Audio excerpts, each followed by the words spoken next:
سبحان اللہ والحمد للہ ولا الہ الا اللہ واللہ اکبر ولا حول ولا قوة الا باللہ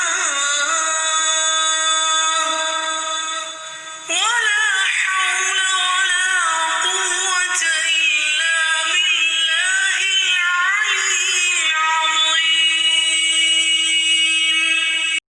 اللہ پاک ہے اور سب تعریفیں اللہ ہی کے لیے ہیں، اور اللہ کے سوا کوئی معبود نہیں، اور اللہ بہت بڑا ہے، اور گناہوں سے بچنے کی طاقت اور نیکی کرنے کی توفیق نہیں مگر اللہ ہی کی طرف سے جو بہت بلند عظمت والا ہے۔ سبحان اللہ 100 مرتبہ کہنا حضرت اسماعیل کی اولاد کے 100 غلاموں کو آزاد کرنے کی طرح ہے۔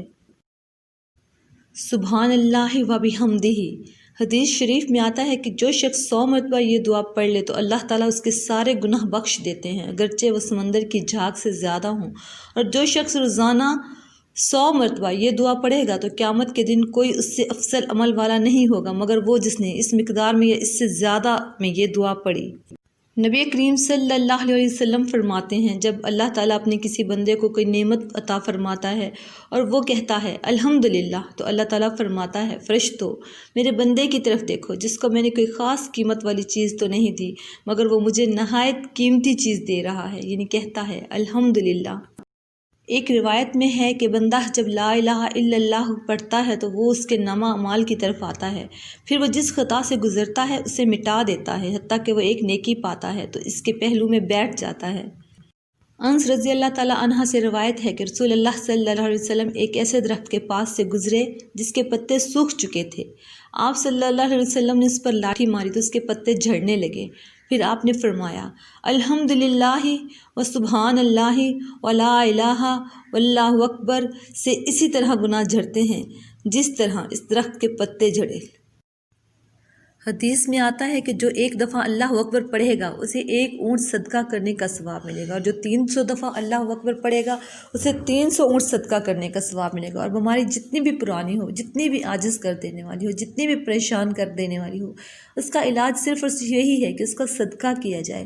دوائی کھانا بھی سنت ہے، کھانی بھی چاہیے، صدقہ کیا جائے۔ صدقہ کیا کیا جائے؟ نوٹ کا صدقہ بھی کیا جائے، اعمال کا صدقہ بھی کیا جائے۔ اعمال کا صدقہ کیا ہے؟ اللہ اکبر۔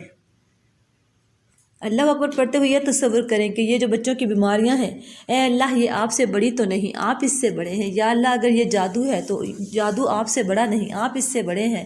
یا اللہ اگر یہ جنات ہیں تو یہ آپ سے بڑے نہیں، آپ ان سے بڑے ہیں۔ اے اللہ اگر یہ نظر بد ہے تو یہ آپ سے بڑی نہیں، آپ ان سے بڑے ہیں۔ یا اللہ اگر یہ کسی قسم کا روگ بھی ہے تو یہ آپ سے بڑا نہیں، آپ اس سے بڑے ہیں۔ یا اللہ یہ ساری چیزیں آپ سے بڑی نہیں، آپ ان سب سے بڑے ہیں۔ اللہ اکبر کا معنی یہ ہے کہ اللہ سب سے بڑا ہے، اللہ سب سے بڑا ہے۔ اسی تصور کے ساتھ پڑھیں۔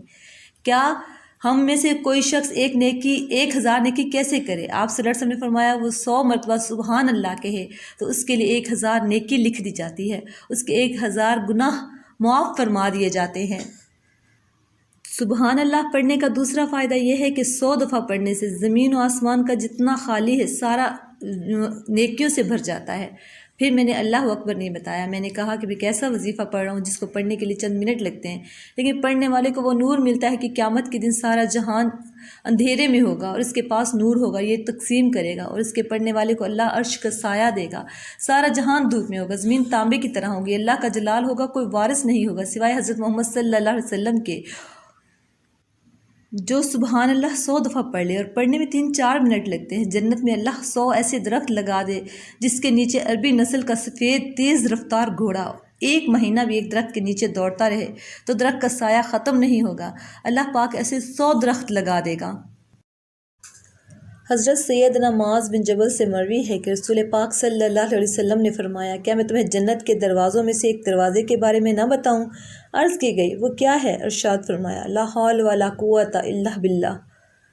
حضرت معاذ بن جبل رضی اللہ تعالیٰ عنہ سے روایت ہے کہ رسول اللہ صلی اللہ علیہ وسلم نے ارشاد فرمایا کہ لا الہ الا اللہ کی شہادت جنت کی کنجیاں ہیں۔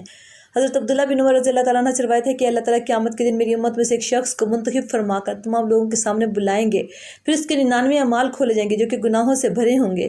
اللہ تعالیٰ فرمائیں گے تیرے پاس کوئی عذر ہے؟ بندہ عرض کرے گا مولا میرے پاس کوئی عذر نہیں ہے۔ اللہ تعالیٰ فرمائیں گے کہ ہمارے پاس تیری ایک نیکی ہے۔ پھر ایک کاغذ کا پرزہ لیا جائے گا جس پر کلمہ لکھا ہوا ہوگا، پھر ترازو کہ ایک پلڑے میں گناہوں سے بھرے ہوئے 99 اعمال رکھے جائیں گے اور دوسرے پلڑے میں کلمہ شہادت والا پرزہ رکھ دیا جائے گا، بس یہ پرزہ اعمال ناموں پر بھاری ہوگا۔ حضرت جابر رضی اللہ تعالیٰ عنہ سے روایت ہے کہ آقائے دو جہاں حضور نبی کریم صلی اللہ علیہ وسلم نے فرمایا کہ تمام اذکار میں افضل لا الہ الا اللہ ہے اور تمام دعا میں افضل الحمدللہ۔ حضرت ابو ہریرہ رضی اللہ تعالیٰ عنہ سے روایت ہے کہ میں نے آقائے دو جہاں صلی اللہ علیہ وسلم سے پوچھا کہ قیامت کے دن آپ کی شفاعت سے سب سے زیادہ فائدہ اٹھانے والا کون ہوگا؟ حضور نبی کریم صلی اللہ علیہ وسلم نے ارشاد فرمایا کہ جو دل کے خلوص کے ساتھ لا الہ الا اللہ پڑھے گا وہ میری شفاعت سے زیادہ مستفید ہوگا۔ حضرت ابو ہریرہ رضی اللہ تعالیٰ عنہ سے روایت ہے کہ حضرت محمد صلی اللہ علیہ وسلم نے فرمایا کہ اپنے امام کی تجدید کرتے رہا کرو، یعنی لا الہ الا اللہ کثرت سے پڑھا کرو۔ تیسرا کلمہ اللہ تعالیٰ کی تسبیح، تحمید اور تحلیل پر مشتمل ہے۔ احادیث میں اس کی بہت فضیلت بیان ہوئی ہے۔ آقائے دو جہاں صلی اللہ علیہ وسلم نے ارشاد فرمایا کیا تم میں سے کوئی ایسا شخص نہیں جو احد پہاڑ کے برابر عمل کر لیا جائے؟ عرض کی کہ وہ کیسے یا رسول اللہ صلی اللہ علیہ وسلم؟ آپ صلی اللہ علیہ وسلم نے فرمایا کہ ہر شخص کر سکتا ہے، کیونکہ سبحان اللہ پڑھنے کا ثواب احد سے زیادہ ہے، لا الہ الا اللہ کا ثواب احد سے زیادہ ہے، الحمدللہ اور اللہ اکبر کا ثواب بھی احد سے زیادہ ہے۔ حضور ختم المرسلین صلی اللہ علیہ وسلم نے ارشاد فرمایا کہ جس نے اخلاص کے ساتھ لا الہ الا اللہ کہا وہ جنت میں داخل ہوگا۔ کسی نے پوچھا کہ اخلاص کیا ہے؟ آپ صلی اللہ علیہ وسلم نے ارشاد فرمایا حرام کاموں سے رک جائے۔ تاجدار کائنات صلی اللہ علیہ وسلم نے ارشاد فرمایا کہ جب بھی کوئی شخص لا الہ الا اللہ کہتا ہے تو اس کے لیے آسمانوں کے دروازے کھول دیے جاتے ہیں، یہاں تک کہ یہ کلمہ عرش تک پہنچتا ہے، بشرطے کہ وہ کبیرہ گناہوں سے بچتا رہے۔ حضرت محمد صلی اللہ علیہ وسلم نے فرمایا جس نے لا حول ولا قوت الا باللہ کہا تو یہ اس کے لیے 99 بیماریوں کی دوا ہے، ان میں سب سے ہلکی بیماری رنج و الم ہے۔ انسان جب صبح گھر سے دفتر یا کاروبار یا پھر کسی اور کام کے لیے نکلتا ہے تو شیطان بھی اس کے ساتھ ہو لیتا ہے، اس کے مصائب اور گناہ کی راہیں ہموار کرتا ہے۔ روحانی تحقیق کاروں کا کہنا ہے کہ اگر کوئی انسان بوضو ہو کر گھر سے باہر نکلے تو تیسرا کلمہ پڑھنا شروع کر دے، شروع کرنے سے پہلے بسم اللہ شریف اور درود خضر بھی پڑھ لے، کم از کم 11 بار کلمہ لازمی پڑھ لے اور یہ وتیرہ بنا لے۔ انسان ڈرائیونگ یا ٹرانسپورٹ کے سفر کے وقت زیر لب دل میں تیسرے کلمہ کا ورد رکھ سکتا ہے۔ یہ ایسا مجرب عمل ہے جو انسان پر مشکلات ٹال دیتا ہے اور اس کے لیے آسانیاں پیدا کرتا ہے۔